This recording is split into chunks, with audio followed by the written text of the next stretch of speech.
দিবে ততক্ষণ পর্যন্ত আমি বুরাকে আগমন করব না। সুবহানাল্লাহ।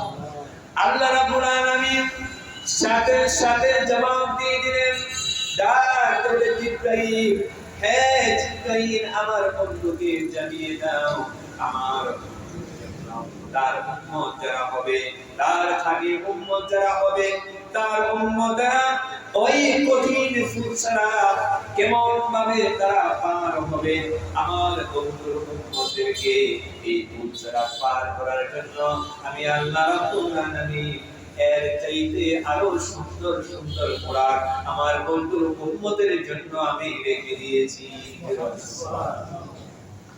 রাসূল আকরাম সাল্লাল্লাহু আলাইহি ওয়াসাল্লাম যখন জবাব পেলেন, এবার বুরাকে আরো মাত্রা বুরাক বালুকোট বিদ্যুতের চাইতে আরো দ্রুত গতি সম্পন্ন এটা হচ্ছে একটা বাহন। আল্লাহর নবী যখন এই বুরাকে উঠলেন, মক্কা মুকাররমা থেকে চোখের পলকে আমার প্রাণের নবীকে বাইতুল মুকাদ্দাস মসজিদে আকসা হযরত জিবরাইল আলাইহিস সালাম নিয়ে গেলেন। সুবহানাল্লাহ। এজন্য আল্লাহ রাব্বুল আলামিন বলেন,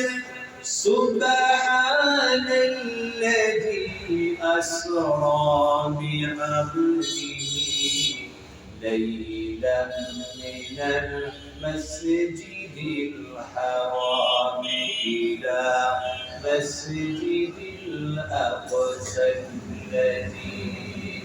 বারাকনা হাওলাহু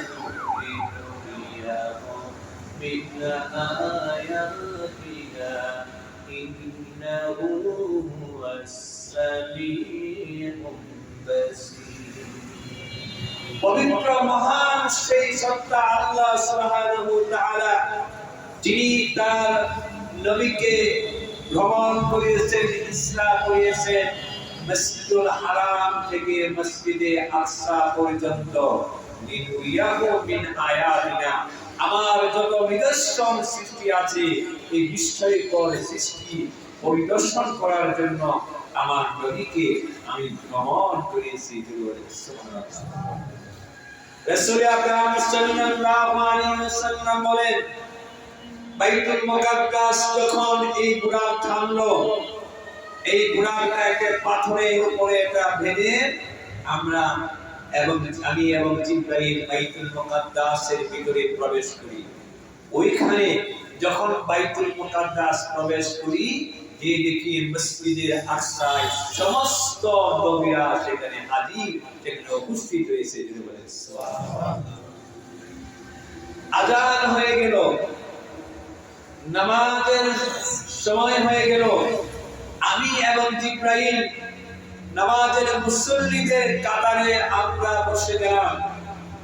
আযান হয়েছে, তারপরে ইকামত শুরু হয়ে গেল। ইকামত শুরু হয়ে গেছে, ইমামের মুসল্লা তখনও খালি। ইকামত চলতেছে, রাসূল আকরাম সাল্লাল্লাহু আলাইহি সাল্লাম বললেন, আমার জানা ছিল না আজকে তিনি কে এই জামাতে ইমামতি করবে। আমি যখন দাঁড়িয়েলাম, জিবরাইল আলাইহিস সালাতু ওয়াস সালাম বললেন, ইয়া রাসূলুল্লাহ, নবী গো আপনি কার অপেক্ষা করতেছেন? কার অপেক্ষা করতেছেন ইয়া রাসূলুল্লাহ? আজকে এই জামাতের জন্য আমার আল্লাহ রাব্বুল আলামিন আপনাকে ইমাম নির্বাচিত করেছেন। সুবহানাল্লাহ। আমার প্রাণের নবী বললেন, আমি ইমামের মুসল্লা এখানে দাঁড়ালাম, জামাতের সাথে 2 রাকাত নামাজ পড়লাম। আমি যখন সালাম শেষ করলাম, জিবরাইল আমাকে কানে কানে বলছে, ইয়া রাসূলুল্লাহ আপনি কি জানেন আজকে কে কে আপনার পিছনে হয়ে নামাজ পড়েছে? আমার নবী ডাক দিয়ে বললেন, ইয়া জিবরাইল, কে আমার পিছনে আজকে নামাজ পড়েছে? হযরতে জিবরাইল আলাইহিস সালাতু ওয়াস সালাম ইয়া রাসূলুল্লাহ, নবী গো আদম সফিউল্লাহ থেকে শুরু করে ঈসা রূহুল্লাহ পর্যন্ত যত নবী রাসূল এই পৃথিবীতে আমার আল্লাহ প্রেরণ করেছেন। আজকে সমস্ত নবীরা আপনার পিছনে মুসলিম হয়ে আজকে নামাজ আদায় করেছে।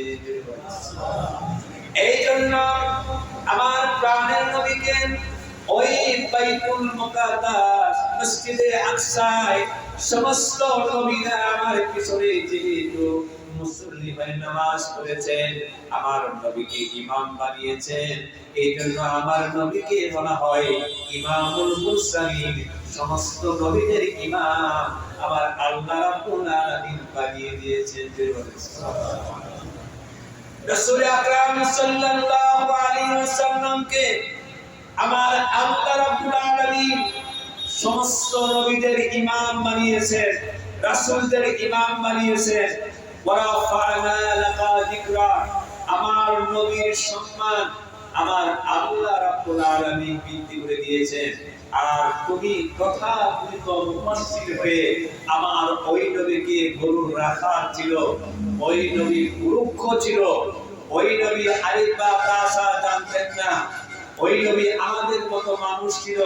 এই সমস্ত পরাক্ষ বেয়াদবি আমার নবীর সামনে করতেছো, জেনে রাখো দুনিয়াতে হয়তোবা তুমি এই সমস্ত কথা বলে কিছু ডলার কামাইতে করতে পারবে, কিন্তু কাল হাসরের ময়দানে তোমার এই মুনাফিকির জন্য আমার আল্লাহ রাব্বুল আলামিন তোমার জায়গা নির্ধারণ করে রেখেছেন, সেটাও আমার আল্লাহ রাব্বুল আলামিন করে দিয়েছেন।